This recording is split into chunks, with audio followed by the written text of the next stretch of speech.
எல்லாருக்கும் ஹாய், நான் உங்க Ilaiyaraaja. Welcome to trading Tamil. Benjamin Graham எழுதின தி இன்டெலிஜென்ட் இன்வெஸ்டர் புக்கோட கம்ப்ளீட் சம்மரியை நம்ம இந்த வீடியோ சீரிஸ்ல பார்த்துட்டு இருக்கோம். அதுல இந்த வீடியோல சாப்டர் 12 பார்க்கலாம். ஆல்ரெடி இன்ட்ரோடக்ஷன்ல இருந்து சாப்டர் 11 வரைக்கும் டீடைல்டா எக்ஸ்பிளைன் பண்ணி நம்ம சேனல்ல வீடியோஸ் அப்லோட் பண்ணிருக்கோம். டிஸ்கிரிப்ஷன்ல லிங்க் இருக்கு, மறக்காம செக் பண்ணி பாருங்க. ஃபர்ஸ்ட் டைம் நம்ம சேனல்ல பாக்குறவங்க மறக்காம சப்ஸ்கிரைப் பண்ணி சப்போர்ட் பண்ணுங்க. அண்ட் பக்கத்துல இருக்க பெல் ஐகானையும் பிரஸ் பண்ணி வச்சுக்கோங்க, இந்த மாதிரியான வீடியோஸ் ரெகுலரா பார்க்க. டிஸ்க்ளைமர்: இந்த புக்கை படிச்சு நான் என்ன புரிஞ்சுக்கிட்டேன் அப்படிங்கிற விஷயத்தை தான் நான் இந்த வீடியோல ஷேர் பண்ண போறேன். அண்ட் ஒரு முக்கியமான விஷயம், நான் ஒரு செபி ரிஜிஸ்டர்ட் இன்வெஸ்ட்மெண்ட் அட்வைசர் கிடையாது. இந்த வீடியோ ஒரு எஜுகேஷனல் பர்பஸ்க்காக தான் நான் மேக் பண்ணியிருக்கேன். வீடியோக்கு நடுவில் ஏதாவது ஸ்டாக்கோட நேமையோ இல்ல இண்டெக்ஸோட பேரையோ நான் யூஸ் பண்ணிருந்தேன் அப்படின்னா அது ரெக்கமெண்டேஷனாவோ சஜஷனாவோ எடுத்துக்க வேண்டாம். அது எல்லாமே வந்து ஜஸ்ட் ஒரு எக்ஸாம்பிள் பர்பஸ்க்காக தான் நான் யூஸ் பண்ணியிருப்பேன். சாப்டர் 12 பெர் ஷேர் ஏர்னிங்ஸ் பத்தி நம்ம தெரிஞ்சுக்க வேண்டிய சில முக்கியமான விஷயங்கள். முதல்ல இந்த பெர் ஷேர் ஏர்னிங்ஸ்னா என்ன, ஏர்னிங்ஸ் பெர் ஷேர்னா என்ன, பிரைஸ் டு ஏர்னிங்ஸ் ரேஷியோனா என்ன அப்படின்னு நமக்கு தெரியணும். இது எல்லாமே சேம் தானா இல்ல டிஃபரெண்டா அப்படின்னு ஃபர்ஸ்ட் பார்க்கலாம். ஏர்னிங்ஸ் பெர் ஷேரும் பெர் ஷேர் ஏர்னிங்ஸும் பாத்தீங்கன்னா கான்செப்சுவலி ரெண்டுமே சேம் தான்.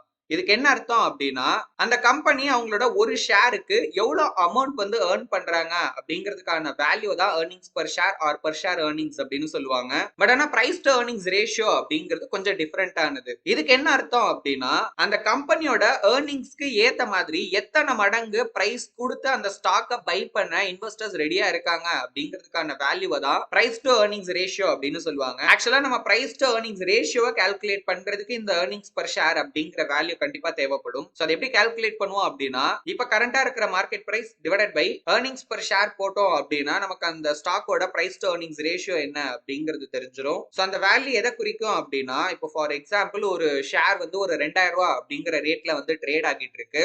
இப்ப அந்த கம்பெனியோட ஏர்னிங்ஸ் பெர் ஷேர் அப்படிங்கிறது வந்து ஒரு 100 ரூபாய் இருக்கு அப்படின்னா இதோட பிரைஸ் டு ஏர்னிங்ஸ் ரேஷியோ பாத்தீங்கன்னா 20 இருக்கும். சோ இந்த 20னா என்ன அர்த்தம்னா, அந்த கம்பெனியோட ஏர்னிங்ஸை கம்பேர் பண்ணும்போது அதை விட 20 மடங்கு கொடுத்து அந்த ஷேரை பை பண்ண இப்ப இன்வெஸ்டர்ஸ் வந்து ரெடியா இருக்காங்க அப்படின்னு சொல்லலாம். இப்ப இதுல இந்த 100 ரூபாய் அப்படிங்கிறது அந்த கம்பெனியோட ஒரு ஷேருக்கு அவங்க வந்து 100 ரூபாய் பாத்தீங்கன்னா ஏர்ன் பண்றாங்க சார்ஜஸ்க்கு எல்லாம் முன்னாடி. ஃபார் எக்ஸாம்பிள் இப்போ ஒரு கம்பெனி வந்து ஒரு 1000 கோடி ரூபாய் பாத்தீங்கன்னா இப்ப ஏர்ன் பண்ணிருக்காங்க.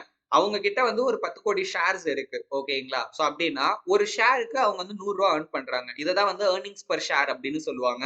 இந்த சாப்டரோட ஸ்டார்டிங்லயே ஆர்த்தர் வந்து 2 அட்வைஸோட பாத்தீங்கன்னா ஸ்டார்ட் பண்றாரு. பட் இது வந்து கேட்கறதுக்கு கொஞ்சம் வந்து முரணா இருக்கும். ஃபர்ஸ்ட் அட்வைஸ் என்ன அப்படின்னா, ஒரு வருஷத்தோட ஏர்னிங்ஸ நம்ம வந்து ரொம்ப சீரியஸா எடுத்துக்கவே கூடாது. அதுலயும் குறிப்பா இப்ப ரீசெண்டா ரிலீஸ் ஆன வெறும் ஒரே ஒரு வருஷத்தோட ஏர்னிங்ஸ.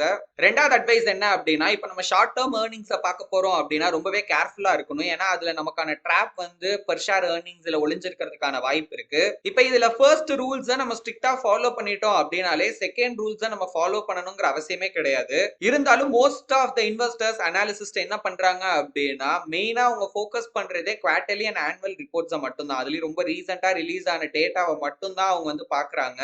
லாங் டேர்ம் ரெக்கார்ட்ஸ் எல்லாம் அவங்க வந்து கண்டுக்கிறதே கிடையாது. இந்த காரணத்தினால தான் ஒரு இன்வெஸ்டரா இந்த ஷார்ட் டேர்ம் ஏர்னிங்ஸ் நம்மள எப்படி எல்லாம் வந்து ஏமாத்துறதுக்கான வாய்ப்பு இருக்கு அப்படிங்கறத நம்ம கத்துக்கணும் அப்படின்னு ஆர்த்தர் சொல்றாரு. அதுக்கு ஒரு நல்ல எக்ஸாம்பிளையும் பாத்தீங்கன்னா அவர் கொடுத்திருக்காரு. Aluminium company of America, Alcoa அப்படின்னு சொல்லுவாங்க.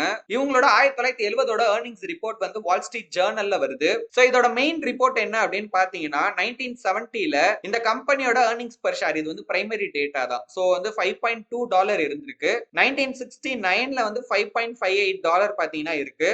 அதுக்கு கீழேயே ஃபுட் நோட்னா ஒண்ணும் இல்ல. இப்ப அந்த பேப்பர்ல மேகசின்ல மேல கொடுத்திருக்காங்க அப்படின்னா கீழே வந்து கோடு போட்டு மெயினான விஷயங்களை சொல்லியிருப்பாங்க. இப்ப இந்த இன்டெலிஜென்ட் இன்வெஸ்டர் புக்லயே பாத்தீங்கன்னா நிறைய இடத்துல ஃபுட் நோட் வந்து ஜேசன் ஸ்பீக் ஆட் பண்ணியிருப்பாரு. அதாவது அந்த பேஜ்ல இருக்கிற ஏதாவது ஒரு கண்டென்ட் பத்தின ஃபர்தர் கிளாரிபிகேஷன் இல்ல ஃபர்தர் எக்ஸ்பிளனேஷன் பாத்தீங்கன்னா அதுல கொடுத்திருப்பாங்க. அந்த மாதிரி அந்த ரிப்போர்ட்லயுமே பாத்தீங்கன்னா தெளிவா அதுல ஃபுட் நோட்ல பிரைமரி ஏர்னிங்ஸ் அப்படின்னு பாத்தீங்கன்னா அதுவும் பிஃபோர் ஸ்பெஷல் சார்ஜஸ் அப்படின்னு போட்டே பாத்தீங்கன்னா கொடுத்திருக்காங்க. இன்ஃபேக்ட் வந்து இந்த ரிப்போர்ட் வந்து எந்த ஃபாண்ட் சைஸ்ல, அதாவது எவ்வளவு சைஸ்ல எழுதிருக்காங்களோ அதை விட கொஞ்சம் நல்லா பளிர்னு தெரியற அளவுக்கு தான் பாத்தீங்கன்னா கீழே கொடுத்திருக்காங்க.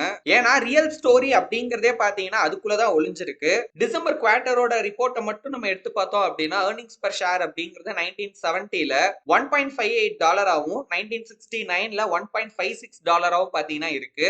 இத பார்த்த உடனே ஒரு இன்வெஸ்டர் இல்ல ஒரு ஸ்பெகுலேட்டர் என்ன பண்ணுவாரு அப்படின்னா, இது ஒன்னும் அவ்வளவு மோசம்லாம் இல்ல, இந்த வருஷம் வந்து அதாவது 1970 வந்து அலுமினியமுக்கு ஒரு ரிசெஷன் இயர். சோ அதனால இந்த அளவுக்கு தான் பெர்ஃபார்மன்ஸ் இருக்கும். பட் இருந்தாலும் வந்து இந்த 4th குவார்ட்டர்ல வந்து ஒரு இம்ப்ரூவ்மெண்ட் இருக்கு. சோ இந்த குவார்ட்டர்ல வந்து $1.58 வந்து ஏர்ன் பண்றாங்க அப்படின்னா வருஷத்துக்கு அதை நம்ம கன்வெர்ட் பண்றப்போ $6.32 வந்து வரும் ஒரு வருஷத்துக்கு அப்படின்னு நினைப்பாங்க.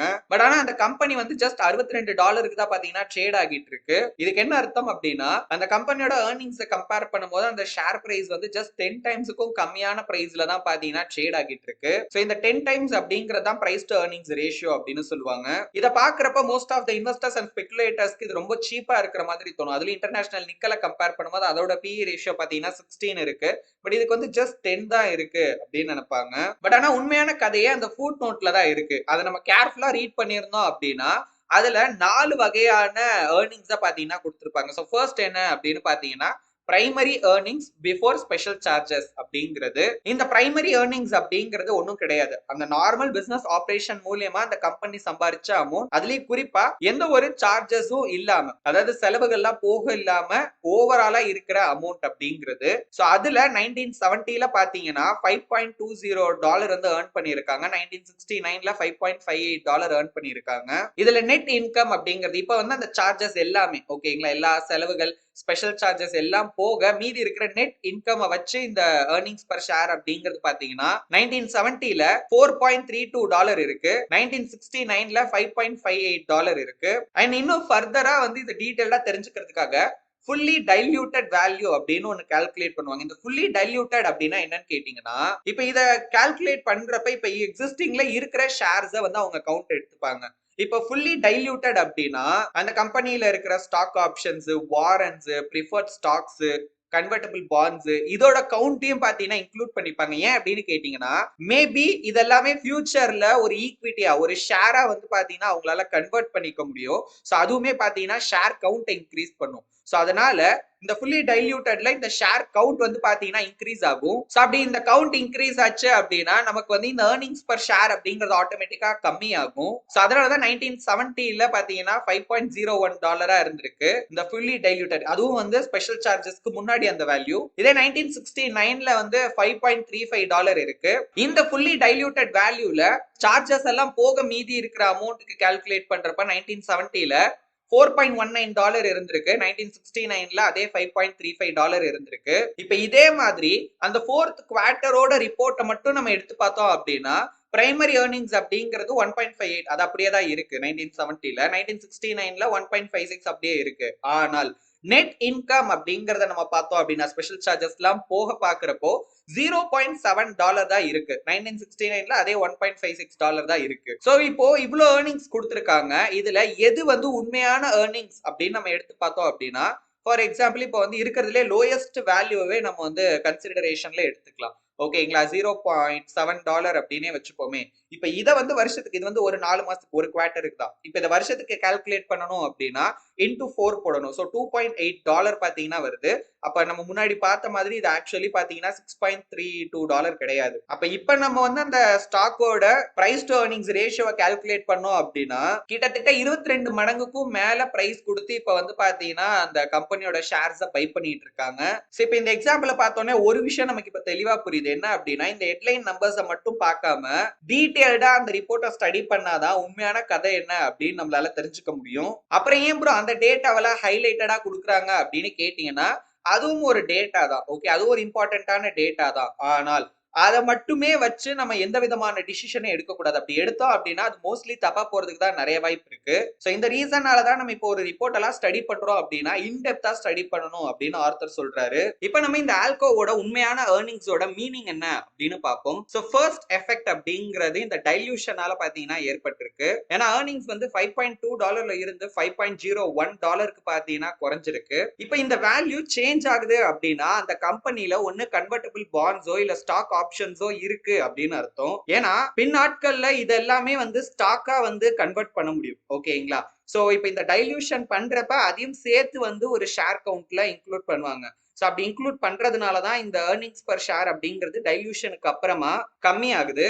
சோ அதனால உண்மையான ஏர்னிங்ஸ் பவரை ஒரு அனாலிசிஸ் கால்குலேட் பண்றப்போ இந்த மாதிரி அந்த கம்பெனில ஏதாவது கன்வெர்டபிள் பாண்ட்ஸ் இருக்கா, ஸ்டாக் ஆப்ஷன்ஸ் இருக்கா அப்படிங்கறது எல்லாத்தையுமே டீடைல்டா அனலைஸ் பண்ணிடணும். ஏன்னா இப்ப இது ஒன்றும் பெரிய டிஃபரன்ஸ் இல்லையே ப்ரோ அப்படின்னு நீங்க கேட்டீங்கன்னா ஆக்சுவலி இதுவே வந்து ஒரு பெரிய நம்பர்ஸ் தான். இப்போ உதாரணத்துக்கு வந்து ஒரு ₹2 குறையுதுன்னு வச்சுக்கோங்களேன். இப்ப அந்த இடத்துல வந்து ஒரு 2 கோடி ஷேர் இருக்கு அப்படின்னா அது ஒரு சாதாரண அமௌண்ட் கிடையாது. அதுவே ஒரு பெரிய நம்பர்ஸா தான் இருக்கும். சால்கோவை பொறுத்த வரைக்கும் இந்த டைல்யூஷனால ஒன்றும் பெரிய சேஞ்சஸ் நடக்கல அப்படின்னாலும் சில கம்பெனிஸ்ல எல்லாம் வந்து இது ஒரு பெரிய இம்பாக்ட கிரியேட் பண்ணும். ஃபார் எக்ஸாம்பிள் இப்ப வந்து இந்த மாதிரி டைல்யூட் பண்ணதுக்கு அப்புறம் பாத்தீங்கன்னா இந்த ஏர்னிங்ஸ் பர் ஷேர் அப்படிங்கறதோட வேல்யூ வந்து பாதியா குறையறதுக்கும் பாத்தீங்கன்னா வாய்ப்பு இருக்கு. மேபி அந்த கம்பெனியோட புவர் ஃபைனான்சியல் மேனேஜ்மெண்ட் கூட அதுக்கு ரீசனா இருக்கலாம். ரெண்டாவது 1970 ஆல்கோ ரிப்போர்ட்ல இருக்கிற ஒரு பெரிய பிரச்சனை என்ன அப்படின்னா இந்த ஸ்பெஷல் சார்ஜஸ். கிட்டத்தட்ட $18.8 மில்லியன் பாத்தீங்கன்னா இந்த ஸ்பெஷல் சார்ஜஸ் அப்படின்னு அவங்க வந்து இன்க்ளூட் பண்ணிருக்காங்க.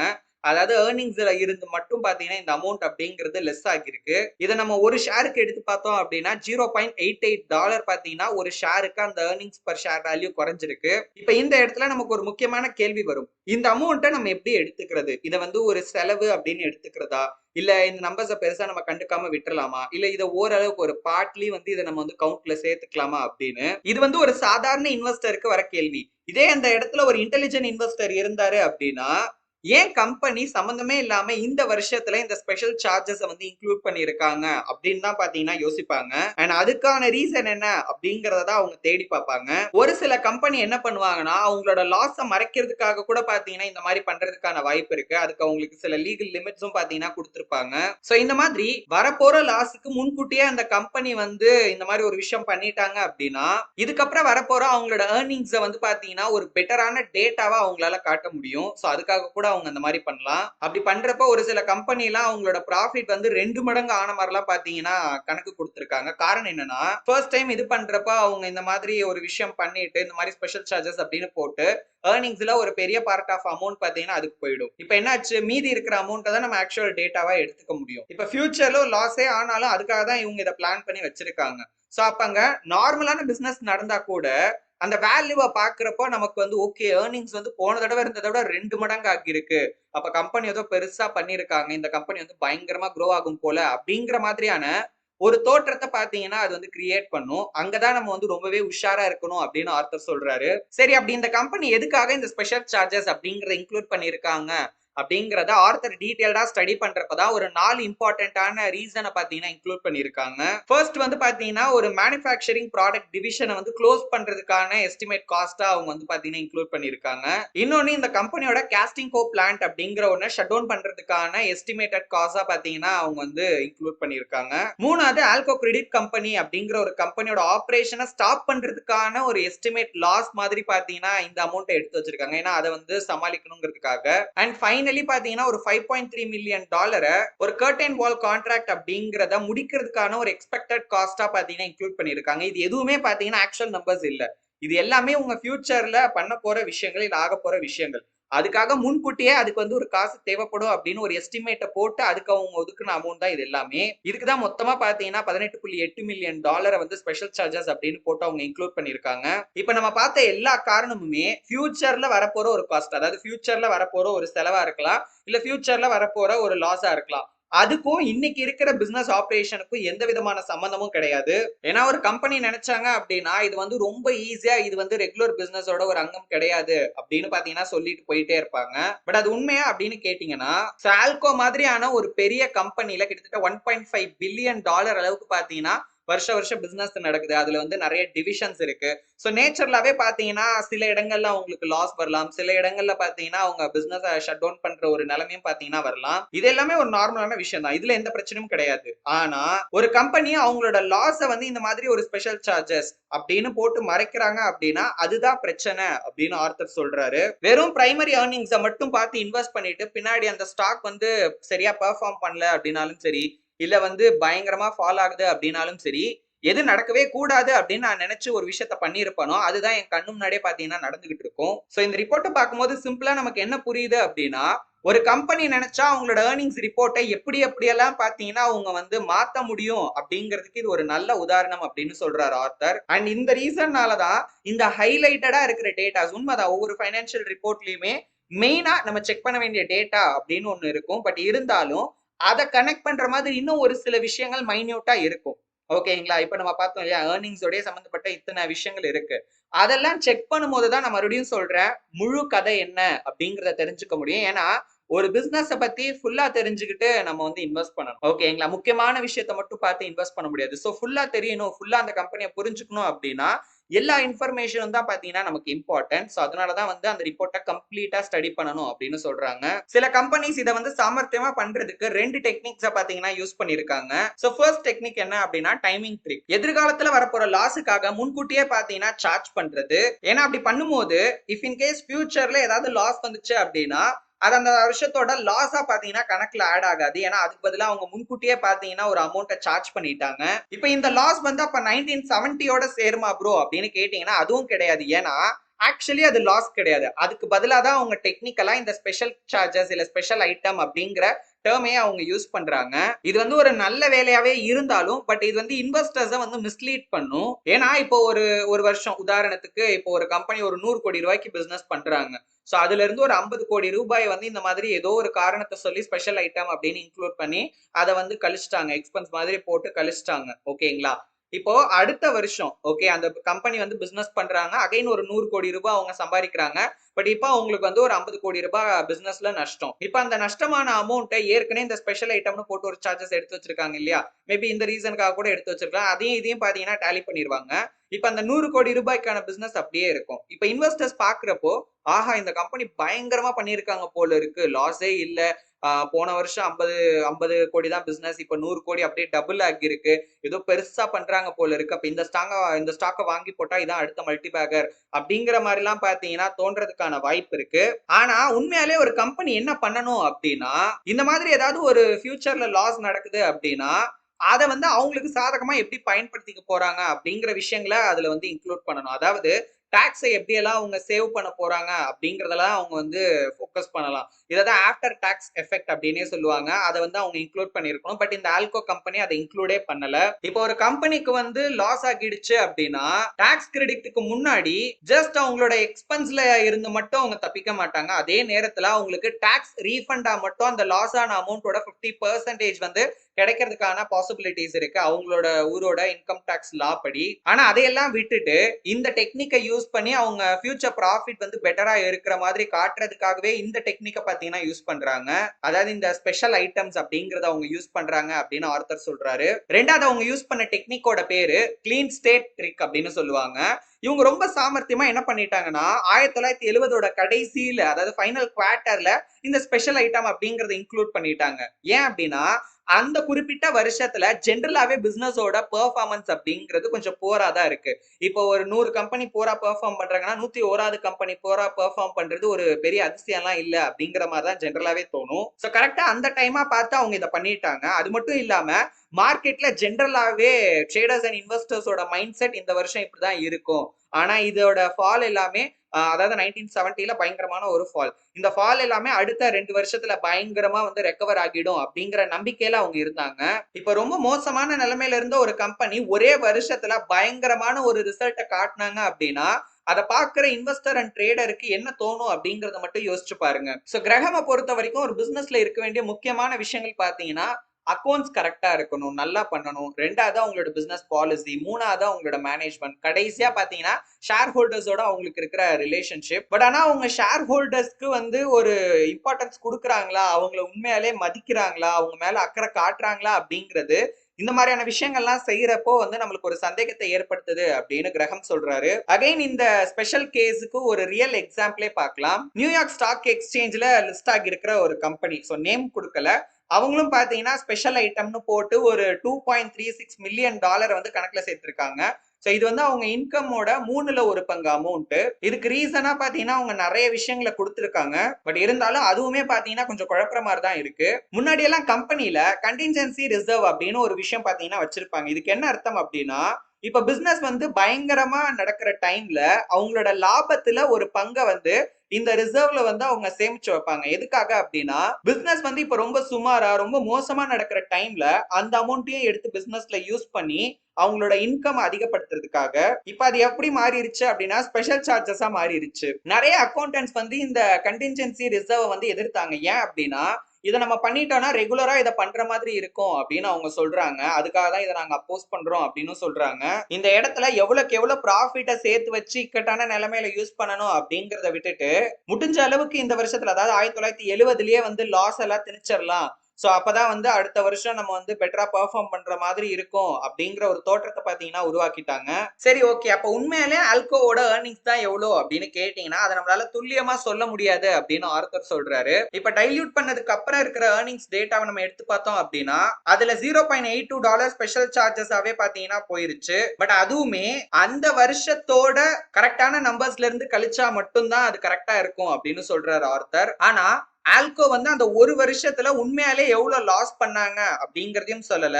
மீதி இருக்கிற லாஸ் நெக்ஸ்ட் இயருக்கு பாத்தீங்கன்னா அவங்க ஷேரும் பண்ணல.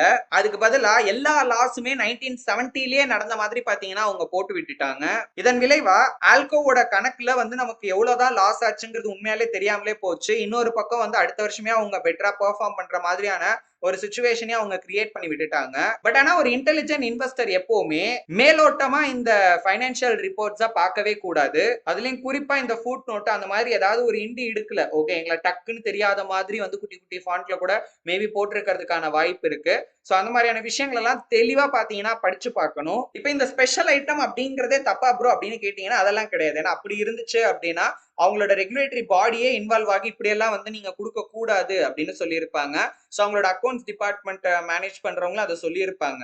ஓகேங்களா? சோ அதுவுமே யூஸ் பண்ணலாம். ஆனா என்ன பர்பஸ்க்காக அவங்க அதை யூஸ் பண்ணிருக்காங்க அப்படிங்கறத நம்ம மெயினா செக் பண்ணணும். அதுல அவங்களோட நஷ்டத்தை மறைக்கிறதுக்காக அதை வந்து ட்விஸ்ட் பண்ணி யூஸ் பண்ணிருக்காங்களா அப்படிங்கறதையும் மெயினா வந்து பாத்தீங்கன்னா நம்ம செக் பண்ணி பார்க்கணும். ஒரு இன்வெஸ்டரா நம்ம வந்து ஏர்னிங்ஸ் பர் ஷேருக்கு இம்பார்ட்டன்ஸ் கொடுக்க போறோம் அப்படின்னா அதே அளவுக்கான இம்பார்ட்டன்ஸா அது எந்த மெத்தட் யூஸ் பண்ணி கால்குலேட் பண்ணிருக்காங்க, அதாவது அக்கௌண்ட்ஸ் பண்ணிருக்காங்க அப்படிங்கிறதுக்கும் கொடுக்கணும். ஏன்னா அதுல ஏதாவது ஒரு சின்ன விஷயத்தை சேஞ்ச் பண்ணா கூட அது அந்த ஏர்னிங்ஸே பார்க்க வேற மாதிரி பாத்தீங்கன்னா மாத்திரும். அப்படி நடந்துச்சு அப்படின்னா கம்பெனிஸை கம்பேர் பண்றது நமக்கு ரொம்பவே பாத்தீங்கன்னா சிரமமா இருக்கும். அதுல ஒரு 4 முக்கியமான ஃபேக்டரை ஆர்த்தரே கொடுத்திருக்காரு. சோ அதாவது எங்கெங்கெல்லாம் வந்து இந்த அக்கௌண்ட்ஸ்ல ட்விஸ்ட் பண்ணலாம் அப்படிங்கிறதுக்கு. Number 1, special charges. இதை பத்தி முன்னாடி தான் நம்ம டீடைல்டா பார்த்தோம். நம்பர் 2, கடந்த கால லாஸ கணக்குல காட்டி டாக்ஸ்ல இருந்து பாத்தீங்கன்னா ரிலீஃப் ஆகுறது. இதனால என்ன ஆகுது அப்படின்னா இப்ப அந்த கம்பெனியோட ரெவென்யூல டாக்ஸ் அப்படிங்கிறது ஒரு வகையான செலவு. ஓகேங்களா? சோ எல்லா கம்பெனிஸும் அதை வந்து கொடுத்துதான் ஆகணும்.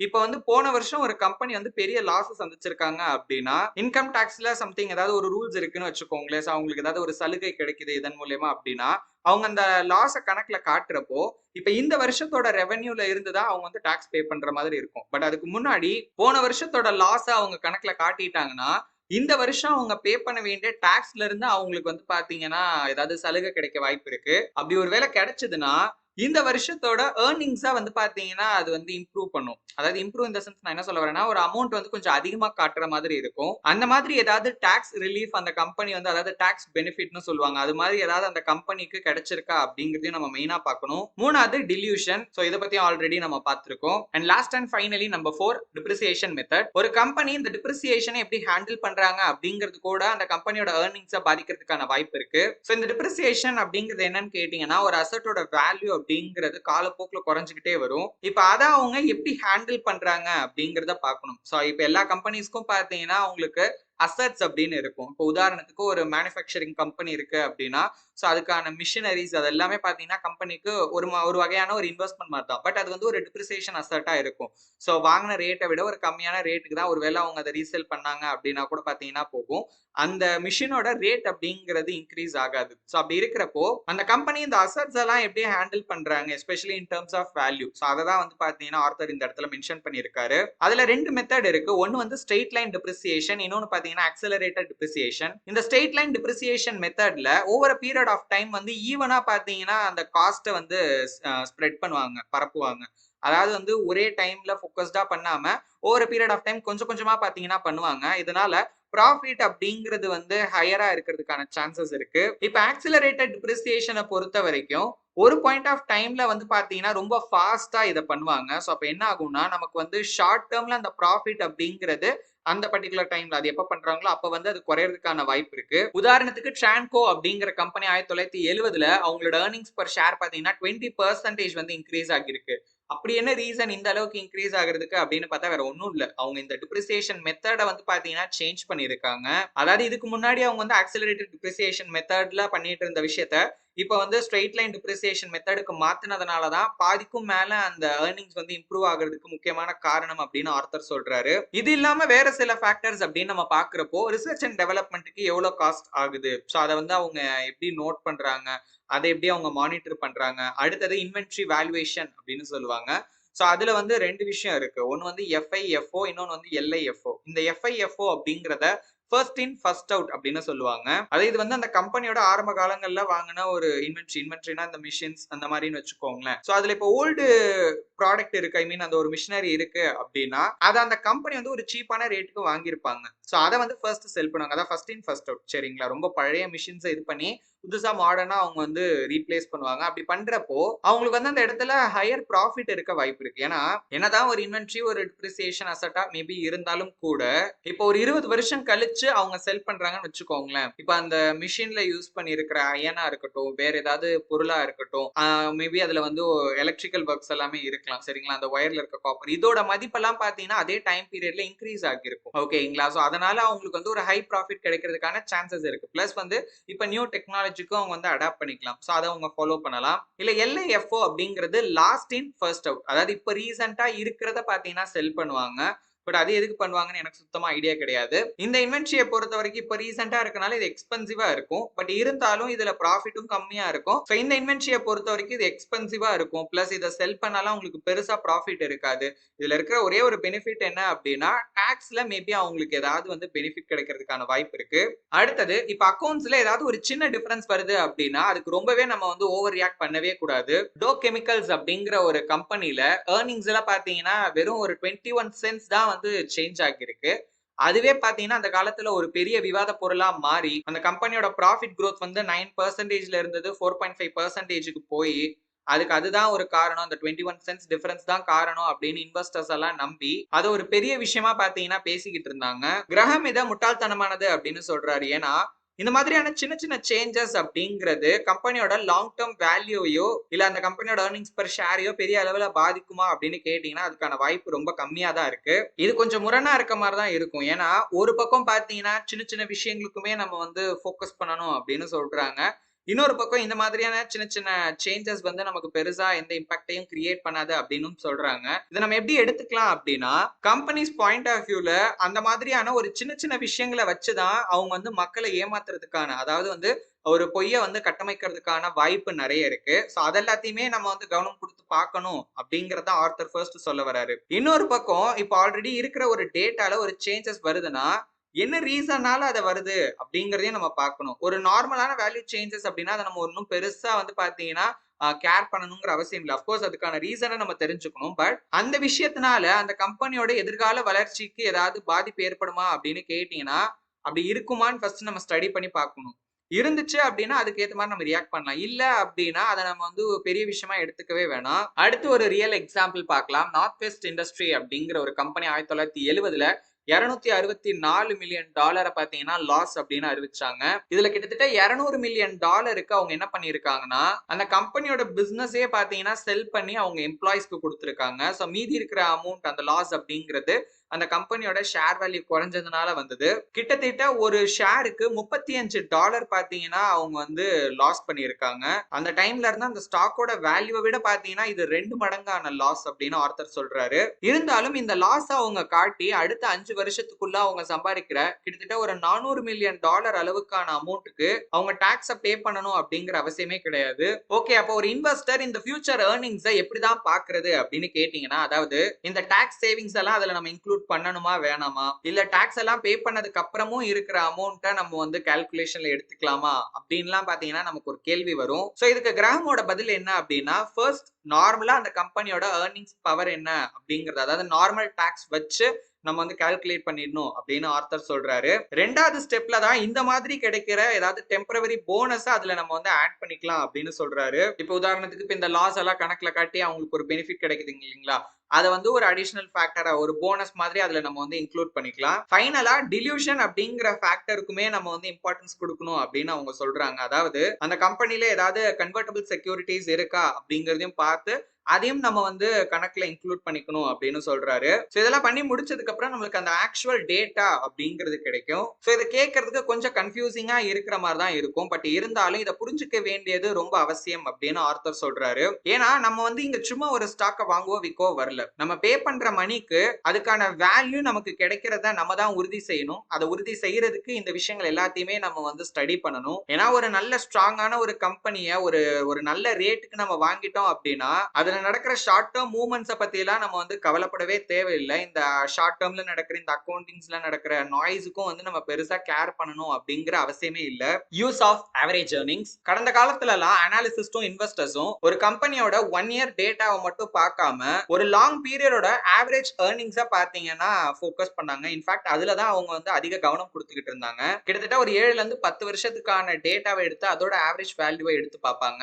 லாங் டேர்மோட ஆவரேஜ் டேட்டாவை நம்ம எடுத்து பாக்குறப்போ இந்த ஷார்ட் டேர்ம்ல நடக்கிற அப்ஸ் அண்ட் டவுன்ஸ் எல்லாம் இல்லாம உண்மையாலே அங்க என்ன நடந்திருக்கு அப்படிங்கறத நம்மளால தெளிவா பார்க்க முடியும். இதுல நமக்கு இன்னொரு அட்வான்டேஜஸ் என்ன அப்படின்னா இந்த ஸ்பெஷல் சார்ஜஸ், ஒரு தடவை எடுக்கிற பெரிய ப்ராஃபிட் லாஸ், இது எல்லாமே பாத்தீங்கன்னா ஆட்டோமேட்டிக்காவே பேலன்ஸ் ஆகிடும் அப்படி பண்றப்போ. ஃபார் எக்ஸாம்பிள் நம்ம அதே ஆல்கோ கம்பெனியோட ஆவரேஜ் ஏர்னிங்ஸ் எடுத்து பார்த்தோம் அப்படின்னா 1961ல இருந்து 1970 வரைக்கும், அதாவது 10 வருஷத்துல $3.62 பாத்தீங்கன்னா ஒரு ஷேருக்கு அவங்க ஏர்ன் பண்றாங்க. இதே 1964ல இருந்து 1970 வரைக்கும் அந்த 7 வருஷத்தோட டேட்டாவை எடுத்து பார்த்தோம் அப்படின்னா ஆவரேஜா $4.62 பாத்தீங்கன்னா ஒரு ஷேருக்கு அவங்க ஏர்ன் பண்றாங்க. இந்த ஆவரேஜ் ஏர்னிங்ஸோட growth, ஸ்டெபிலிட்டி, இன்னும் ஒரு சில ஃபேக்டர்ஸ் எல்லாம் நம்ம சேர்த்து ஸ்டடி பண்ணோம் அப்படின்னா லாங் ரன்ல அந்த கம்பெனி இது வரைக்கும் எப்படி பெர்ஃபார்ம் பண்ணியிருக்காங்க, அதுல எந்த அளவுக்கு க்ரோ ஆகியிருக்காங்க அப்படிங்கறத நம்மளால தெளிவா பார்க்க முடியும். அண்ட் அதை வச்சு ஃபியூச்சர்ல இந்த கம்பெனி எந்த அளவுக்கு க்ரோ ஆகிறதுக்கான பாசிபிலிட்டிஸ் இருக்கு, அந்த growth எந்த அளவுக்கு ஃபாஸ்டா நடக்கும் அப்படிங்கறதே நம்மளால வந்து பாத்தீங்கன்னா ஓரளவுக்கு அசியூம் பண்ண முடியும். அடுத்து calculation of past growth rate. So ஒரு கம்பெனி இந்த ஏர்னிங்ஸ்ல எந்த அளவுக்கு ஃபாஸ்டா க்ரோ ஆகுறாங்க அப்படிங்கறத தெரிஞ்சுக்கிறதும் ரொம்ப ரொம்ப ரொம்ப இம்பார்ட்டன்டான ஒரு விஷயம். இதுலயுமே நம்ம வந்து ரீசெண்டான டேட்டாவை மட்டும் பார்க்காம ஒரு 7 வருஷத்தோட ஆவரேஜ்ல ஒரு 10 வருஷத்தோட ஆவரேஜ்ல பாத்தீங்கன்னா ஃபோக்கஸ் பண்ணணும் அப்படின்னு ஆர்த்தர் சொல்றாரு. ஆனா அப்படி பண்றதை விட்டுட்டு ரொம்ப ரீசெண்டான டேட்டாஸ்க்கு தான் நிறைய பேர் பாத்தீங்கன்னா கவனம் கொடுக்குறாங்க அப்படின்னு கிரகம் சொல்றாரு. அண்ட் இது வந்து ஒரு பிக் மிஸ்டேக் அப்படின்னு அவர் வந்து வார்ன் பண்றாரு. சோ இதுல நம்ம ஆக்சுவலி எப்படி பண்ணலாம் அப்படின்னு கேட்டீங்கன்னா 10 வருஷத்துக்கு முன்னாடி இருந்த ஆவரேஜ் ஏர்னிங்ஸோட இப்ப லாஸ்ட் 3 இயர்ஸோட ஆவரேஜ் ஏர்னிங்ஸை நம்ம கம்பேர் பண்ணி இப்ப இந்த growth எப்படி இருக்கு அப்படிங்கறத பார்க்கலாம். ஏன்னா இதன் மூலமா லாங் டேர்மோட growth ரேட்டையும் பார்த்த மாதிரி ஆச்சு. பிளஸ் வந்து ஏதாவது ஒரு வருஷம் வந்து கம்பெனில ஏதாவது அன்யூஷுவலா இல்ல ரொம்ப ஒரு மோசமான பெர்ஃபார்மன்ஸ் எல்லாம் இருந்தாலும் அது எல்லாமே கேன்சல் அவுட் ஆகிரும் ஆட்டோமேட்டிக்கா. ஒரு எக்ஸாம்பிளுக்கு ஆல்கோ, சிரியஸ் ரியோபெக், டோ ஜோன்ஸ் இண்டஸ்ட்ரியல் ஆவரேஜ், இது மூணுத்தையும் 1958ல இருந்து 1970 வரைக்கும் நம்ம கம்பேர் பண்ணி பார்க்கலாம். இதுல ஆல்கோவோட growth ரேட் பாத்தீங்கன்னா ரொம்பவே சூப்பரா இருக்கு. அதாவது சிரியஸ், டோ ஜோன்ஸை விட பாத்தீங்கன்னா ரொம்பவே பெட்டரா இருக்கு. இருந்தாலும் 1971ல பெசிமிசம் காரணமா, அதாவது அதிக பயம் காரணமா ஜஸ்ட் அந்த ஸ்டாக்ஸ் வந்து அதாவது அந்த 3 இயர்ஸ் ஆவரேஜ் ஏர்னிங்ஸ் இருக்கும் இல்லைங்களா, அந்த கம்பெனியோட கடந்த 3 வருஷத்தோட ஆவரேஜ் ஏர்னிங்ஸ் வேல்யூ இருக்கும் இல்லைங்களா, அதை விட 11.5 மடங்கு தான் வந்து பிரைஸுக்கு சேல் ஆகிருக்கு. பட் அதே டைம்ல சிஎஸ் பாத்தீங்கன்னா 27 மடங்கு பிரைஸ்ல செல் ஆகிருக்கு. டோ ஜோன்ஸோட ஆவரேஜே பாத்தீங்கன்னா 15 டைம்ஸ் இருந்திருக்கு. அப்ப என்ன ரீசனால இந்த ஸ்டாக் வந்து இந்த அளவுக்கு ஒரு லோ பிரைஸ்ல ட்ரேட் ஆகுது அப்படின்னு கேட்டீங்கன்னா, இன்ஃபேக்ட் வந்து அந்த கம்பெனியோட பாஸ்ட் growth வந்து நல்லாவே தான் இருக்கு. பட் இருந்தாலும் 1959ல $116 இருந்துச்சு ஒரு ஷேர். கிட்டத்தட்ட அந்த டைம்ல இருந்த ஏர்னிங்ஸை விட அது 45 மடங்கு அதிகம். ஆனா அதே வருஷத்துல சிஎஸ் பாத்தீங்கன்னா $25.5 தான் செல் ஆகிருக்கு. அவங்களோட ஏர்னிங்ஸை விட வெறும் 20 மடங்கு பிரைஸுக்கு தான் அந்த ஷேர் பாத்தீங்கன்னா ட்ரேட் ஆகிருக்கு. என்னதான் ஆல்கோவோட ப்ராஃபிட் growth அப்படிங்கிறது நல்லாவே இருந்தாலும் ஃபியூச்சர்ல இந்த ஸ்டாக் வந்து பயங்கரமா பெர்ஃபார்ம் பண்ணும் அப்படின்னு இன்வெஸ்டர்ஸ் வந்து ஓவர் எஸ்டிமேட் பண்ணதான் 1959ல இந்த ஷேர் வந்து இந்த அளவுக்கு ஒரு ஹை பிரைஸ்ல ட்ரேட் ஆகிறதுக்கான முக்கியமான காரணம். ஆனா 1970ல இந்த ஸ்டாக்கோட பிரைஸ் வந்து பாதிக்கும் கம்மியா பாத்தீங்கன்னா ஃபால் ஆச்சு. ஆனா அதே டைம்ல சிஎஸ் பாத்தீங்கன்னா அதோட ஷேர் வேல்யூ 3 மடங்கு ஆகிருச்சு. டோ ஜோன்ஸ் இண்டஸ்ட்ரியல் ஆவரேஜ் கூட பாத்தீங்கன்னா 30% வந்து இன்க்ரீஸ் ஆகிருக்கு. சோ இந்த பாஸ்ட் growth ரேட்டை நம்ம கால்குலேட் பண்றதுக்கும் நம்ம போன சாப்டர்ல பார்த்த அந்த 2 பார்ட் அப்ரைசல் ப்ராசஸை வந்து அப்ளை பண்ணலாம் அப்படின்னு ஆர்த்தர் சொல்றாரு. சிம்பிளா இப்ப நான் சொல்றேன். சோ இதுல 2 ஸ்டெப் இருக்கு. ஃபர்ஸ்ட் ஸ்டெப்ல என்ன பண்ணுவோம் அப்படின்னா பாஸ்ட் பெர்ஃபார்மன்ஸை நம்ம வந்து கண்டுபிடிப்போம். ரெண்டாவது அதை வந்து நம்ம ஃபியூச்சருக்கு ஏத்த மாதிரி அட்ஜஸ்ட் பண்ணுவோம். இப்ப நம்ம ஆல்கோவோட பாஸ்ட் பெர்ஃபார்மன்ஸ் வேல்யூவை எடுத்து பார்த்தோம் அப்படின்னா டோ ஜோன்ஸோட வேல்யூக்கு 10% நிகரா இருக்கு. அதாவது 1970ல டோ ஜோன்ஸோட வேல்யூ 840 பாயிண்ட்ஸா இருந்துச்சு அப்படின்னா இந்த ஷேரோட பிரைஸ் வந்து பாத்தீங்கன்னா கிட்டத்தட்ட $84 இருக்கணும் ஒரு ஷேர். பட் ஆக்சுவல் வேல்யூ பாத்தீங்கன்னா $57.25 தான் இருந்திருக்கு. பட் இன்வெஸ்டர்ஸ் என்ன எக்ஸ்பெக்ட் பண்ணாங்க அப்படின்னா, இப்ப அடுத்த வருஷம் இந்த ஏர்னிங்ஸ் வந்து ஒரு $2.5 குறைஞ்சிருச்சு அப்படின்னா இன்னும் இந்த கம்பெனி வந்து மோசமான நிலைமைக்கு போகும் அப்படின்னு நினைச்சாங்க. அண்ட் அப்படி ஒரு விஷயம் நடந்துச்சு அப்படின்னா இந்த ஸ்டாக்கோட பிரைஸ் அப்படிங்கிறது இன்னுமே பயங்கரமா ஃபால் ஆகும் அப்படின்னு நினைச்சாங்க. உண்மையிலே அதுதான் நடந்துச்சு. மே 1971ல $70 இருந்த ஸ்டாக்கோட பிரைஸ் டிசம்பர்ல அதே வருஷத்துல $36 பாத்தீங்கன்னா போச்சு. இருந்தாலும் இந்த ஸ்டாக்கோட புக் வேல்யூ அப்படிங்கிறது ஸ்டில் $55 இருந்திருக்கு. என்னதான் ஆல்கோ வந்து ஒரு பெரிய கம்பெனி, ரொம்ப பிரபலமான ஒரு கம்பெனியாவே இருந்தாலும் அவங்களோட ஏர்னிங்ஸ் அண்ட் பிரைஸோட ஹிஸ்டரியை நம்ம பாக்குறப்ப அதுல ரொம்பவே இன்கன்சிஸ்டன்டாவும் முரணாவும் பாத்தீங்கன்னா இருந்திருக்காங்க. சோ இந்த விஷயத்தை பார்க்கும்போது ஆர்த்தர் சொல்ற அந்த அப்ரைசல் மெத்தடையே நம்ம வந்து வேல்யூவேஷனுக்கு யூஸ் பண்ணலாம் அப்படின்னு தான் தோணுது. ஏன்னா என்னதான் ஒரு பிசினஸ் வந்து ஸ்ட்ராங்கா இருந்தாலும் அவங்களோட பெர்ஃபார்மன்ஸ் வந்து பாத்தீங்கன்னா அந்த அளவுக்கு இருக்காம ஒரு வைல்ட் ஸ்பிங் அப்படிங்கறது அதுல இருக்கிறதுக்கான வாய்ப்பு இருக்கு. அதுக்கு ஆக்சுவலி அவங்களோட பெர்ஃபார்மன்ஸ் தான் ரீசனா இருக்கணும் அப்படிங்கிற அவசியம் கிடையாது. ஏன்னா மார்க்கெட்ல இன்வெஸ்டர்ஸோட எமோஷன் அப்படிங்கிறது கான்ஸ்டன்டா சேஞ்ச் ஆகிட்டே இருக்கும். மார்க்கெட்டோட இந்த ஆப்டிமிசம் பெசிமிசம் இதுக்கு இடையில அந்த ஸ்டாக்கோட பிரைஸ் அப்படிங்கிறது ரொம்ப அதிகமா பிளக்சுவேட் ஆகிறதுக்கான வாய்ப்பு இருக்கு. ரொம்ப சிம்பிளா சொல்லணும்னா இப்போ ஓவர் ஆப்டிமிசம் ஆச்சுன்னா ஒரு ஸ்டாக் வந்து ரொம்ப ஹையர் வேல்யூக்கு போயிட்டே இருக்கும் தொடர்ந்து. இதே வந்து பெசிமிசம் ஸ்டேஜ்க்கு வந்துருச்சு அப்படின்னா பயம் காரணமா வந்து தொடர்ந்து செல் பண்ணிட்டே இருப்பாங்க. அப்போ ஒரு ஸ்டாக் வந்து ரொம்ப ரொம்ப ஒரு லோயர் வேல்யூக்கு பாத்தீங்கன்னா போகும். ஒரு ஸ்டாக்கோட உண்மையான பவரை நம்ம புரிஞ்சுக்கிறதுக்கு ஆவரேஜ் ஏர்னிங்ஸையும் லாங் டர்ம் ட்ரெண்டையும் நம்ம பயன்படுத்தலாம் அப்படிங்கறத சொல்லி ஆர்த்தர் இந்த சாப்டரை முடிக்கிறாரு. இப்போ இந்த 12th சாப்டரோட ஜேசன் ஸ்பீக் கருத்தை பார்க்கலாம். அந்த காலத்திலேயே அந்த அளவுக்கு பாத்தீங்கன்னா அக்கௌண்ட்ஸ்ல வந்து ட்ரிக்ஸை யூஸ் பண்ணி அந்த ஃபைனான்சியல் ரிப்போர்ட்ஸை வந்து சேஞ்ச் பண்றத பத்தி கிரஹம் நிறைய விஷயங்களை சொல்லியிருக்காரு. ஜேசன் ஸ்பீக் என்ன சொல்றாருன்னா, ஒருவேளை கிரஹம் இப்ப இருந்தாருன்னா அவர் இன்னுமே அதிகமா ஷாக் ஆவாரு அப்படின்னு சொல்றாரு. ஏன்னா அந்த அளவுக்கு அதிகமா இந்த அக்கவுண்ட்ஸ்ல ட்விஸ்ட் ட்ரிக்ஸை யூஸ் பண்ணி பாத்தீங்கன்னா மிஸ்லீட் பண்றாங்க இந்த இன்ஃபர்மேஷன்ல. அது மட்டும் இல்லாம இந்த விஷயத்த ரொம்பவே பாத்தீங்கன்னா சர்வ சாதாரணமாக்கிட்டாங்க. அதாவது இப்ப இந்த மாதிரிலாம் ட்ரிக்ஸை யூஸ் பண்றாங்கன்னா முதல்ல எல்லாம் ஏதாவது 1-2 கம்பெனி, அதுவுமே வந்து ரொம்ப நம்ம எப்படி சொல்றது டீடைல்டா பார்த்தாதான் தெரியும். ஆனா இப்பெல்லாம் வந்து ரொம்ப சர்வ சாதாரணமா ஓகேங்களா, ரொம்ப சிம்பிளான டேட்டாவா தான் இருக்கும். அதெல்லாம் ஈஸியா பாத்தீங்கன்னா பண்ணி இந்த ஃபைனான்சியல் ரிப்போர்ட்ஸை வந்து மிஸ்லீட் பண்ண ஆரம்பிச்சிட்டாங்க.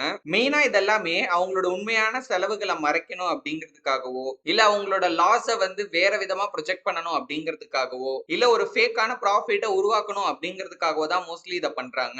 இந்த ரீசனாலேயே ஒரு கம்பெனியோட ஃபைனான்சியல் ரிப்போர்ட்டை ஸ்டடி பண்ணி உண்மையாலே அவங்களோட பெர்ஃபார்மன்ஸ் என்ன அப்படிங்கறது தெரிஞ்சுக்கிறது ரொம்பவே இப்ப சிரமமாகிருச்சு. ப்ரோஃபார்மா ஏர்னிங்ஸ் இந்த வார்த்தையை பார்த்தோம் அப்படின்னாலே வந்து கொஞ்சம் ஜாக்கிரதையா இருக்கணும் அப்படின்னு சொல்றாங்க. இந்த ப்ரோஃபார்மா அப்படிங்கிறதுக்கு மீனிங்கே ஆஸ் இஃப், அதாவது ஒருவேளை இருந்தால் அந்த மாதிரி தான் பாத்தீங்கன்னா இதுக்கு அர்த்தமே. ஓகே, இந்த ப்ரோஃபார்மா ஏர்னிங்ஸ் அப்படிங்கிறது என்னன்னு கேட்டீங்கன்னா, ஒருவேளை இந்த விஷயம் நடக்கலனா இந்த ஏர்னிங்ஸ் எப்படி இருந்திருக்கும், ஒருவேளை இந்த விஷயம் நடந்திருந்தால் இந்த ஏர்னிங்ஸ் வந்து எப்படி இருந்திருக்கும் அப்படின்ற ஒரு அசம்ஷன் வேல்யூ தான் இந்த ப்ரோஃபார்மா ஏர்னிங்ஸ் அப்படிங்கிறது. அதாவது அந்த கம்பெனியோட ஆக்சுவல் ஏர்னிங்ஸ் இது கிடையாது. ஒருவேளை இப்ப அந்த கம்பெனில எதிர்பாராத விதமா ஏதாவது ஒரு விஷயம் நடந்துருது, அதனால இந்த கம்பெனி வந்து ஒரு லாஸை சந்திக்கிறாங்க, அது சுத்தமா அவங்களும் எக்ஸ்பெக்டே பண்ணலன்னு வச்சுக்கோங்களேன். இப்ப இந்த ஈவென்ட் நடக்கலனா எங்களோட ஏர்னிங்ஸ் இதுதான் அப்படின்றத இந்த ப்ரோஃபார்மா ஏர்னிங்ஸ்ல பாத்தீங்கன்னா கொடுப்பாங்க. லாங் டேர்ம் பிக்சரை நம்ம புரிஞ்சுக்கிறதுக்கு இந்த ப்ரோஃபார்மா ஏர்னிங்ஸ் அப்படிங்கிறது ஒரு நல்ல டூலாவே இருந்தாலும் கம்பெனிஸ் இந்த ப்ரோஃபார்மா ஏர்னிங்ஸை பாத்தீங்கன்னா மிஸ்யூஸ் பண்ண ஆரம்பிச்சிட்டாங்க. குறிப்பா அவங்களோட எக்ஸ்பென்ஸ் ஆர் லாஸை வந்து பாத்தீங்கன்னா ரிமூவ் பண்றதுக்காக இதை யூஸ் பண்ண ஆரம்பிச்சிட்டாங்க. ஒரு உதாரணத்துக்கு இப்போ இன்ஃபோஸ்பேஸ் இன்கார்பரேட்டட் அப்படிங்கிற ஒரு கம்பெனி 1999ல அவங்களோட ப்ரோஃபார்மா ஏர்னிங்ஸ்ல பாத்தீங்கன்னா ப்ரிஃபர்ட் ஸ்டாக் டிவிடெண்ட்ல மட்டும் அவங்க வந்து கிட்டத்தட்ட $160 மில்லியன் பே பண்ணிருக்காங்க. ஒருவேளை அது பே பண்ணல அப்படின்னா அதுவும் அவங்களோட ரெவென்யூல ஒரு பார்ட்டா இருந்திருக்கும் அப்படிங்கிற மாதிரி மென்ஷன் பண்ணியிருந்தாங்க. இந்த ப்ரோஃபார்மா ஏர்னிங்ஸை ஒரு ஃபேண்டசி வெர்ஷன் ஆஃப் ஏர்னிங்ஸ் அப்படின்னு அவர் சொல்றாரு. இதுக்கு ரீசன் என்னன்னா, ஒருவேளை நான் ஆசைப்பட்டது அங்க நடந்திருந்தா இதான் ஏர்னிங்ஸ் அப்படிங்கிறது, பட் ஆக்சுவலி அது அங்க நடந்திருக்குமான்னு கேட்டீங்கன்னா இல்ல. ஒரு இன்டெலிஜென்ட் இன்வெஸ்டரா இந்த இடத்துல நம்ம கிரஹமோட ரூல்ஸே ஃபாலோ பண்ணலாம். அது என்ன அப்படின்னா, இந்த ப்ரோஃபார்மா ஏர்னிங்ஸை கம்ப்ளீட்டாவே நம்ம வந்து இக்னோர் பண்ணிடலாம். ஏன்னா எப்படி பார்த்தாலுமே அது வந்து ஒரு இமேஜினரியான வேல்யூ தான், ஆக்சுவல் டேட்டா கிடையாது. ஹங்கிரி ஃபார் ரெகக்னிஷன் 2000ல குவெஸ்ட் கம்யூனிகேஷன் இன்டர்நேஷனல் இன்கார்பரேட்டட் அப்படிங்கிற யூஎஸோட ஒரு பெரிய டெலிகாம் கம்பெனி இவங்க. சோ அந்த ஃபீல்டுல இவங்க வந்து ரொம்ப ஸ்ட்ராங்கான ஒரு கம்பெனி. அந்த வருஷத்துல ஓவரால் மார்க்கெட் பாத்தீங்கன்னா ஒரு 9% அளவுக்கு ஃபால் ஆகி இருந்தது. அதே நேரத்துல இந்த ஸ்டாக்கோட பிரைஸ் வந்து ஜஸ்ட் ஒரு 5% அளவுக்கு தான் வந்து ஃபாலே ஆகியிருக்கு. பட் இருந்தாலும் இவங்களோட ஃபைனான்சியல் ரிப்போர்ட்ல ஏதோ ஒரு விஷயம் சந்தேகத்தை ஏற்படுத்துற மாதிரி இருக்கு அப்படின்னு சொல்றாங்க. 1999 கடைசியில இந்த கம்பெனி என்ன பண்றாங்கன்னா, அவங்களோட டெலிபோன் டைரக்டரி இருக்கும் இல்லைங்களா, நம்ம ஊர்ல எல்லாம் இந்த டெலிபோன் புக்னு சொல்லுவாங்க. இந்த நம்மளோட லேண்ட்லைன் நம்பர்ஸ் எல்லா டீடைல்ஸும் அந்த புக்ல இருக்கும். இப்பெல்லாம் அது இருக்கான்னு தெரியல. சோ ஒரு காலத்துல எல்லாம் இருந்துச்சு. சோ அதுல இருந்து வர ரெவென்யூவை வந்து பாத்தீங்கன்னா இவங்க சடனா வந்து அவங்களோட ஏர்னிங்ஸ்ல இன்க்ளூட் பண்ண ஆரம்பிச்சிட்டாங்க. அதாவது இப்ப இதுல பாத்தீங்கன்னா அவங்களுக்கு ஒரு ஆட் ரெவென்யூ அப்படிங்கிறது ஜென்ரேட் ஆகும். அந்த புக்ல ஏதாவது வந்து அட்வர்டைஸ்மெண்ட் ஏதாவது பிரிண்ட் பண்ணியிருப்பாங்க. அதுல இருந்து அவங்களுக்கு ஒரு வருமானம் அப்படிங்கிறது வரும். இந்த புக்கை பப்ளிஷ் பண்ண இமீடியட்டா இவங்க என்ன பண்ணிட்டாங்க அப்படின்னா அதை வந்து இயர்லி கன்வெர்ட் பண்ணி ஆக்சுவலா பாத்தீங்கன்னா அவங்க அந்த அட்வர்டைசர் பே பண்றது மந்த்லி இன்ஸ்டால்மெண்ட் தான். மாசம் மாசம் இவ்வளோ அப்படின்னு அவங்க கொடுக்கணும். அதை இவங்க வருஷத்துக்கு இவங்களே கன்வெர்ட் பண்ணிட்டு, உதாரணத்துக்கு இப்போ மாசம் வந்து ஒரு 10 லட்சம் ரூபா அப்படின்னு வச்சுக்கோங்களேன். இவங்களே இதை வந்து ஒரு வருஷத்துக்கு கன்வெர்ட் பண்ணி 1,20,00,000 அப்படின்னு போட்டு அதை இவங்களோட ரெவென்யூல பாத்தீங்கன்னா சடனா ஆட் பண்ணியிருக்காங்க. இந்த ரீசன்னாலேயே அவங்களோட நெட் இன்கம் அப்படிங்கிறது கிட்டத்தட்ட $240 மில்லியன் டாக்ஸ் போக பாத்தீங்கன்னா அதிகமாகி இருக்கு. சோ இந்த அமௌண்ட் அப்படிங்கிறது அவங்களோட டோட்டல் ப்ராஃபிட்ல 20% அந்த வருஷத்துல. இதுல என்ன ப்ரோ தப்பு இருக்கு அப்படின்னு கேட்டீங்கன்னா கொஞ்சம் யோசிச்சு பாருங்களேன். இப்ப நான் ஒரு கோழி வளர்க்குறேன். அந்த கோழி வந்து ஒரு 3 முட்டை போட போகுதுன்னு வச்சுக்கோங்களேன். அது வயித்துக்குள்ள 3 முட்டை இருக்கு அப்படிங்கிறதுக்காக வந்து என்கிட்ட 4 கோழி இருக்கு அப்படின்னு சொன்னா எப்படி இருக்கும்? கிட்டத்தட்ட அதே மாதிரியான ஒரு விஷயம் தான் இதுவும். ஏன்னா அவங்க உண்மையாலே இன்னும் ஏர்ன் பண்ணல. பட் இதுவுமே கிட்டத்தட்ட இதுக்கு முன்னாடி நம்ம பார்த்த அந்த ப்ரோஃபார்மா ஏர்னிங்ஸ் மாதிரி தான். எங்க கிட்ட அவங்க சப்ஸ்கிரைப் பண்ணியிருக்காங்க. என்ன வேணாலும் அவங்க கான்ட்ராக்டே போட்டிருக்கட்டும். சரிங்களா? இன்னும் அந்த அமௌண்ட் அப்படிங்கறது அவங்க கைக்கு வரல. அவங்க மந்த்லி தான் பே பண்ண போறாங்க. ஆனா அதுக்கு முன்னாடியே அந்த அமௌண்ட் எல்லாம் கால்குலேட் பண்ணி அதை ரிப்போர்ட்ல இன்க்ளூட் பண்றது அப்படிங்கிறது சரியில்லை அப்படின்னு சொல்றாங்க. இந்த மாதிரி நம்ம இந்தியால கூட பாத்தீங்கன்னா நிறைய கம்பெனிஸ்ல ஃபைனான்சியல் ரிப்போர்ட்ஸ்ல ஃப்ராட் பண்ணியிருக்காங்க. ஜென்ரலா சொல்லணும் அப்படின்னா பெரிய பெரிய கம்பெனிஸ் வந்து மோஸ்ட்லி அந்த ரிஸ்கை எடுக்க மாட்டாங்க. ஸோ அவங்கள பொறுத்த வரைக்கும் பிளஸோ மைனஸோ அவங்களுக்கு தெரியும். ஓகேங்களா? ஏன்னா ஏகப்பட்ட வருஷம் அவங்க இந்த மார்க்கெட்ல இருந்திருக்காங்க. ஸோ அந்த ஃபீல்டுல இருந்திருக்காங்க. ஒரு மோசமான நிலைமையை எப்படி அவங்களுக்கு டேக்கிள் பண்ணணும் அப்படிங்கிறது எல்லாமே அவங்களுக்கு நல்லாவே தெரியும். ஸோ ஜென்யூனாவே பாத்தீங்கன்னா என்ன பிசினஸ் ஸ்டேட்டஸோ அதை வந்து அவங்க ஃபைனான்சியல் ரிப்போர்ட்டா கொடுத்துருவாங்க. பட் ஒரு சில சின்ன சின்ன கம்பெனிஸ் என்ன பண்ணுவாங்க அப்படின்னா இந்த ரிப்போர்ட்ஸை வச்சுதான் அவங்க மெயினா பாத்தீங்கன்னா விளையாடுவாங்க. ரீசெண்டா கூட ஒரு கம்பெனி ரொம்ப நாளா இந்த ஃபைனான்சியல் ரிப்போர்ட்ல ஃப்ராட் பண்ணிட்டு இருந்தது இப்பதான் பாத்தீங்கன்னா தெரிய வந்திருக்கு. இப்ப ரீசெண்டா ஒரு கம்பெனியோட ஐபிஓ ரிலீஸ் பண்றப்பையும் அந்த ஃபைனான்சியல் ரிப்போர்ட்ல இதே ட்விஸ்ட தான் அவங்க வந்து யூஸ் பண்ணியிருந்தாங்க. கடந்த சில வருஷமா தொடர்ந்து லாஸே மேக் பண்ணிட்டு இருக்க ஒரு கம்பெனி கரெக்டா ஐபிஓ ரிலீஸ் பண்ற வருஷத்துல எப்படி ப்ராஃபிட் பண்றாங்க அப்படின்னு எடுத்து பாக்குறப்போ அது எதுவுமே வந்து பிசினஸ்ல இருந்து ஜெனரேட் ஆன ரெவென்யூ கிடையாது. இன்ஃபேக்ட் பிசினஸ்ல இந்த வருஷமும் அவங்க ஸ்டில் லாஸ் தான் பண்ணியிருக்காங்க. அப்புறம் எப்படி ஓவராலா அவங்களுக்கு வந்து ப்ராஃபிட் வருது அப்படின்னு பார்த்தா தான் தெரியுது. அவங்களுக்கு அதர் இன்கம் மூலியமா பாத்தீங்கன்னா அந்த அளவுக்கு அமௌண்ட் வந்திருக்கு. உதாரணத்துக்கு இப்போ அந்த பிசினஸ்க்குன்னு இப்போ மியூச்சுவல் ஃபண்ட் ஹோல்டிங்ஸ் இருக்கும் இல்லைங்களா, அந்த மாதிரி ஏதாவது அவங்க வச்சிருக்காங்கன்னா அதை சேல் பண்ணி அதுல இருந்து வர காசு, இந்த மாதிரி மத்த சோர்சஸ்ல பிசினஸ் தவிர மத்த சோர்சஸ்ல இருந்து அவங்களுக்கு வந்த காசு அவங்க கணக்குல கட்டி இப்போ நெட் ப்ராஃபிட்டை வந்து புக் பண்ண மாதிரி ரிப்போர்ட் கொடுத்துருக்காங்க. எதுவும் ஃபேக்லாம் கிடையாது, உண்மைதான். பட் ஆஸ் அ இன்வெஸ்டரா எதுக்கு நம்ம இம்பார்ட்டன்ஸ் கொடுக்கணும்? ஜென்ரலா அந்த கம்பெனி ஓவராலா எவ்வளவு சம்பாதிக்கிறாங்க அப்படிங்கிறதுக்கு கொடுக்கணுமா, இல்ல அவங்க பிசினஸ்ல எப்படி பெர்ஃபார்ம் பண்றாங்க, பிசினஸ்ல எவ்வளவு ரெவென்யூ வருது அப்படிங்கிறதுக்கு நம்ம கொடுக்கணுமா? இப்ப நான் எதுக்காக ஒரு கம்பெனில இன்வெஸ்ட் பண்ணணும்? ஃபியூச்சர்ல அந்த கம்பெனி க்ரோ ஆகணும், சோ தட் என்னோட இன்வெஸ்ட்மெண்ட் க்ரோ ஆகணும் அப்படிங்கிறதுக்காக தான். இப்போ ஒரு கம்பெனி ஃபியூச்சர்ல க்ரோ ஆகிறதுக்கு எது முக்கியம்? இந்த மாதிரி மத்த சோர்ஸ் ஆஃப் இன்கம்ல இருந்து வர காசு முக்கியமா, இல்ல வந்து அவங்களோட பிசினஸ்ல இருந்து வர காசு முக்கியமா? அஃப்கோர்ஸ் பிசினஸ் தான் இம்பார்ட்டன்ட். ஏன்னா பிசினஸ் க்ரோ ஆனாதான் அப்பதான் அந்த கம்பெனியும் க்ரோ ஆகும். அந்த கம்பெனில நம்ம இன்வெஸ்ட் பண்ணியிருந்தோம் அப்படின்னா நம்மளோட இன்வெஸ்ட்மெண்ட் அமௌண்ட்டும் க்ரோ ஆகும். அடுத்தது capital offence. Global crossing limited அப்படிங்கிற ஒரு பெர்முடாவை சேர்ந்த ஒரு கம்பெனி 1990கள்ல அக்கவுண்டிங்ல ஒரு பெரிய மேனிபுலேஷன் பாத்தீங்கன்னா பண்ணியிருக்காங்க. சோ இந்த கம்பெனியோட ஒரு ட்ரீம் ப்ராஜெக்ட் என்ன அப்படின்னா வேர்ல்டு வைடு வந்து இந்த ஃபைபர் ஆப்டிக் நெட்வொர்க் அப்படின்னு சொல்லுவாங்க இல்லையா, அதை வந்து கிட்டத்தட்ட ஒரு 1,00,000 மைலுக்கு சி ஃபுல்லா, ஓகேங்களா, கடல் வழியா போடணும் அப்படிங்கறதா இவங்களோட பிளான். சோ இந்த பிளான்ல இன்வெஸ்டர்ஸ் எல்லாம் பயங்கர எக்ஸைட் ஆயிட்டாங்க. 1998ல இந்த கம்பெனி கிட்டத்தட்ட $600 மில்லியன் இந்த குளோபல் கேபிள் சிஸ்டம் பில்ட் பண்றதுக்காக செலவு பண்ணியிருக்காங்க. இதுல 3ல ஒரு பங்கு காஸ்ட் ஆஃப் கெப்பாசிட்டி சோல்டு அப்படின்னு பாத்தீங்கன்னா அவங்க வந்து எக்ஸ்பென்ஸ்ல கணக்கு காட்டியிருக்காங்க. அதாவது முன்னாடி நம்ம பார்த்தோம் இல்லைங்களா இந்த ஸ்பெஷல் சார்ஜஸ், அந்த மாதிரி இந்த எக்ஸ்பென்ஸை வந்து அவங்க கணக்குலயே எடுத்துக்காம $82 மில்லியன் வந்து ப்ராஃபிட் பண்ண மாதிரி அவங்களோட ரிப்போர்ட்டை கொடுத்துருக்காங்க. பட் ஆனா இந்த 178 மில்லியனை நம்ம இன்க்ளூட் பண்ணோம் அப்படின்னா கிட்டத்தட்ட $96 மில்லியன் வந்து அந்த கம்பெனி லாஸ் தான் மேக் பண்ணிருக்காங்க. அதுக்கு அடுத்த வருஷமே அவங்க சர்வீஸ் கான்ட்ராக்ட் அக்கவுண்டிங் அப்படிங்கிற ஒரு விஷயத்துக்கு மாறுறாங்க. இந்த சர்வீஸ் கான்ட்ராக்ட் அக்கவுண்டிங் அப்படிங்கிறது சர்வீஸ் அக்ரிமெண்டோட ஃபைனான்சியல் டிரான்சாக்ஷன்ஸை மேனேஜ் அண்ட் ரெக்கார்ட் பண்றது. இதுல அவங்க காஸ்ட்டை ட்ராக் பண்ணுவாங்க, ரெவன்யூவை வந்து பாத்தீங்கன்னா ரெகக்னைஸ் பண்ணுவாங்க, அண்ட் ரொம்ப இம்பார்ட்டன்டா எக்ஸ்பென்ஸை வந்து ப்ராப்பரா கேட்டகரைஸ் பண்ணுவாங்க அந்த அக்கவுண்டிங் ஸ்டாண்டர்ட்க்கு ஏத்த மாதிரி. சோ இதுக்கப்புறம் அவங்க இந்த கன்ஸ்ட்ரக்ஷன் காஸ்ட் எல்லாம் கரண்ட் எக்ஸ்பென்ஸ்ல இன்க்ளூட் பண்ணாம அத கேபிட்டல் எக்ஸ்பெண்டிச்சர் அப்படின்னு பாத்தீங்கன்னா சொல்ல ஆரம்பிச்சிட்டாங்க. சோ இதுக்கு என்ன அர்த்தம் அப்படின்னா, ஆக்சுவலி இந்த காசு வந்து செலவாகல, அதுக்கு பதிலா அசட் அவங்க வந்து வாங்கியிருக்காங்க, அதாவது அசட்டா அது கன்வெர்ட் ஆகியிருக்கு அப்படிங்கிற மாதிரி பாத்தீங்கன்னா அவங்க சொல்ல ஆரம்பிச்சிட்டாங்க. சோ இந்த ட்ரிக்ஸை யூஸ் பண்ணி அந்த கம்பெனி ரொம்பவே வெல்த்தியா இருக்கிற மாதிரியும் ரொம்ப ப்ராஃபிட்டபிளா ரன் பண்ற மாதிரியும் பாத்தீங்கன்னா உருவாக்கிட்டாங்க. பட் உண்மையாலே அந்த கம்பெனி வந்து ரொம்ப அதிகமா வந்து அமௌண்ட்டை வந்து ஸ்பெண்ட் பண்ணிக்கிட்டே இருக்காங்க.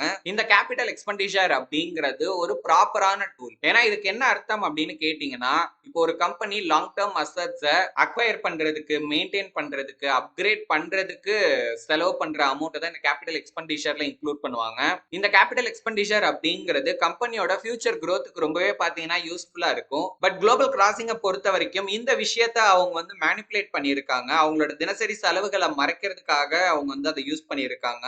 இந்த ரீசனால அவங்களோட அசட் வேல்யூ அப்படிங்கிறது பயங்கரமா இன்க்ரீஸ் ஆகிருச்சு. அண்ட் அவங்களோட ஏர்னிங்ஸும் பாக்குறதுக்கு ரொம்பவே ஸ்ட்ராங்கா இருக்கிற மாதிரி பாத்தீங்கன்னா ஒரு பிக்சரை கிரியேட் பண்ணிட்டாங்க.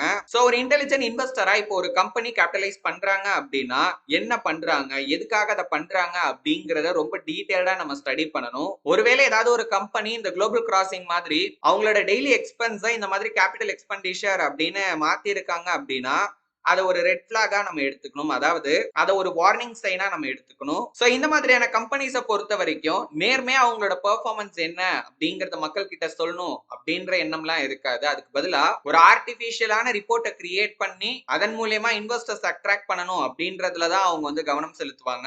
அண்ட் இன்வென்டரி ஸ்டோரி 2000க்கு அப்புறமா இந்த கம்ப்யூட்டர் சிப்ஸ் வாங்குறதுக்கான, அதாவது இந்த செமிகண்டக்டர் சிப்ஸ் வாங்குறதுக்கான டிமாண்ட் அப்படிங்கிறது பயங்கரமா பாத்தீங்கன்னா கொலாப்ஸ் ஆகிருச்சு. இதனால மைக்ரான் டெக்னாலஜி இன்கார்பரேட்டட் அப்படிங்கிற ஒரு பெரிய செமிகண்டக்டர் சிப் மேனுஃபேக்சர் பண்ற ஒரு கம்பெனி அவங்களோட சேல்ஸ் அப்படிங்கிறது பயங்கரமா பாத்தீங்கன்னா ஃபால் ஆச்சு. நிறைய கஸ்டமர்ஸ் வந்து வாங்குறதே நிறுத்திட்டாங்க. சோ ஃபர்தரா லாஸை தடுக்கிறதுக்காக அந்த கம்பெனி என்ன பண்ணாங்க அப்படின்னா அவங்களோட இன்வென்ட்ரியோட ரேட்டை வந்து பாத்தீங்கன்னா குறைச்சாங்க, அதாவது ப்ராடக்டோட பிரைஸை வந்து ரொம்பவே வந்து கம்மி பண்ணாங்க. ஏற்கனவே இவங்க வந்து மேனுஃபேக்சரிங் பண்ணி வச்சிருக்கிற ப்ராடக்ட்டையுமே பாத்தீங்கன்னா ஒரு லோ பிரைஸுக்கு தான் இவங்க வந்து செல் பண்ணிட்டு இருந்தாங்க. மே 2001 குவார்ட்டரோட எண்ட்ல கிட்டத்தட்ட $261 மில்லியன் அளவுக்கு பாத்தீங்கன்னா இவங்க வந்து லாஸ் புக் பண்றாங்க.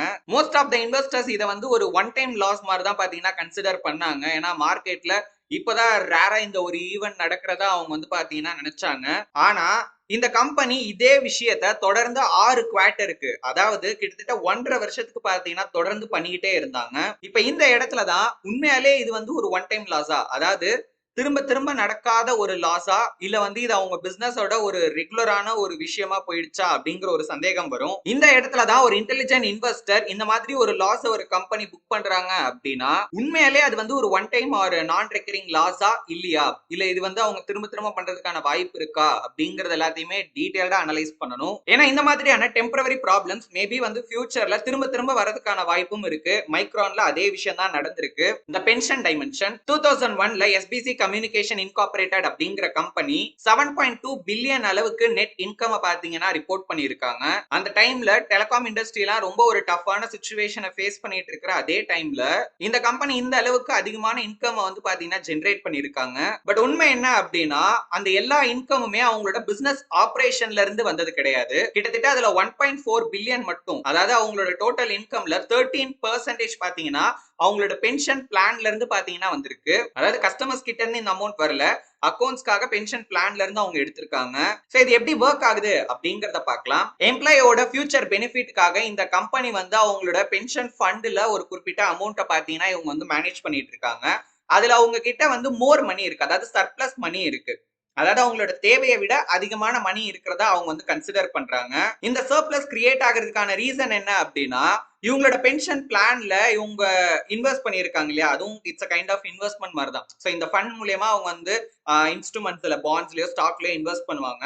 அதனுடைய ரிட்டர்ன்ஸ் வந்து நார்மலா 8.5% வரும்னு எக்ஸ்பெக்ட் பண்ணிட்டு இருந்தவங்க 2001ல 9.5% அளவுக்கு வரும் அப்படின்னு பாத்தீங்கன்னா எக்ஸ்பெக்ட் பண்ணாங்க.